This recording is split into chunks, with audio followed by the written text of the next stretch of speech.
Well, it's my sanctuary. It's my sanctuary. It gives me a peace of mind. C'est ma petite bulle, quoi. Si je veux me couper du monde, je sais que je peux. Esto es maravilloso. Esto, para creérselo, es cuando estás en tu casa. To learn maintaining a tenancy, you must have a tenancy, and you must be in regular housing. You must have the challenges of the neighborhood, the usual challenges. Living in an institution or in a very communal settlements has much different requirements. Quand on rencontre la personne, la première chose qu'on va lui demander, avant de lui demander son parcours ou s'il a des difficultés en termes de consommation X ou Y, c'est alors vous avez envie d'avoir un appartement, qu'est-ce que vous aimeriez comme quartier, est-ce qu'il y a des endroits qui vous plaisent, des quartiers où vous préférez pas retourner, est-ce que vous aimez le rez-de-chaussée ou plutôt être à l'étage, et ensuite on explique à la personne qu'on va la revoir dans quelques jours pour lui proposer un choix de 2 ou 3 appartements, de sorte à ce qu'elle puisse aller visiter et faire son choix. Of course, in the interview, we tried to match, like, okay, you want it from the north because of this and this reason, but always it's not possible. Then it's quite up to the applicant if we offer something from another location, if he or she wants to move there or wants to wait a bit longer.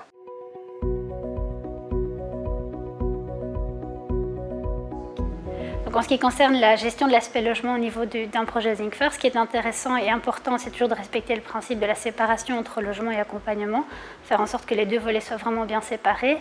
Différents types de contrats sont possibles, soit un contrat classique de bail où le propriétaire et le locataire sont dans le droit tout à fait habituel de la législation du pays dans lequel le projet se passe, soit il y a aussi parfois des associations qui décident de prendre un logement en gestion et de se poser comme intermédiaire entre propriétaires et locataires, soit de manière définitive, soit de manière plus intermédiaire par le biais du bail glissant par exemple. A priori au niveau des propriétaires privés, je pense qu'il y a une réelle... Enfin, les gens sont relativement ouverts et accepter de gagner un peu moins de revenus sur leur logement si c'est pour reloger des personnes sans abri, mais il faut qu'il y ait un encadrement qui soit correct et il faut qu'il y ait certaines garanties qui soient vraiment très solides pour que les propriétaires osent s'engager. D'avoir une équipe dédiée qui est mobilisable 24 heures sur 24, 7 jours sur 7 et qui peut accompagner effectivement les difficultés qui peuvent se poser dans le logement, c'est vrai que c'est plutôt confortable pour un bailleur social, ce qui encore une fois n'est pas le cas sur d'autres situations qui ne sont pas accompagnées. We work very closely with those landlords to make sure they understand who it is that's going into their property. Make sure that they've got a point of contact for us at any time they can ring and if they think there's a problem. And also, you know, once we've had good outcomes with a couple of landlords, you know, other landlords, they speak to each other. And so there has been a growing of our pool of landlords because they've had good experiences with Housing First. En el contrato lo que he firmado, primero ingresar 30% de lo que recibo.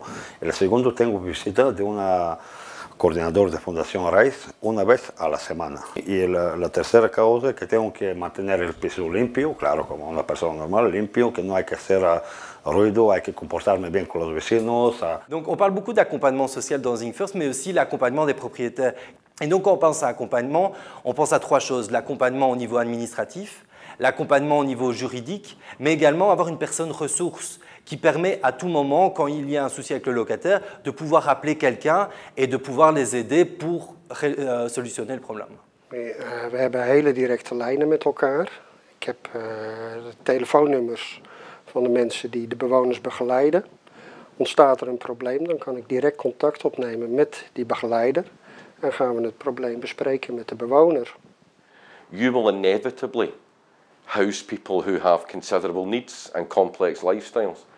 What you're guaranteeing with taking on someone via the housing support model is that there will also be adequate support to help that person to sustain the tenancy. Therefore, it actually makes sense to do it. There's not a great deal of risk.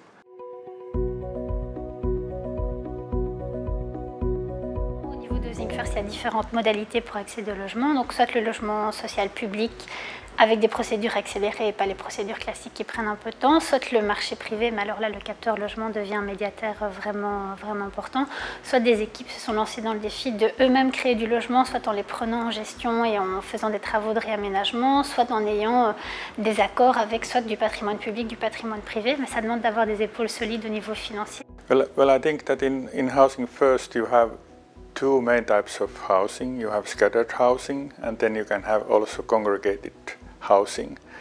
And it's important to realize that it's not either or. It depends very much on the local circumstances, which options you have available.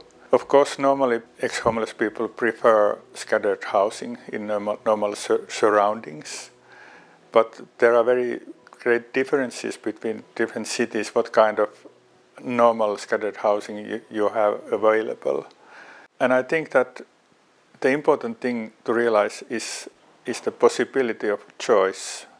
You have to make arrangements so that each individual has a housing option and have the services according to their personal needs.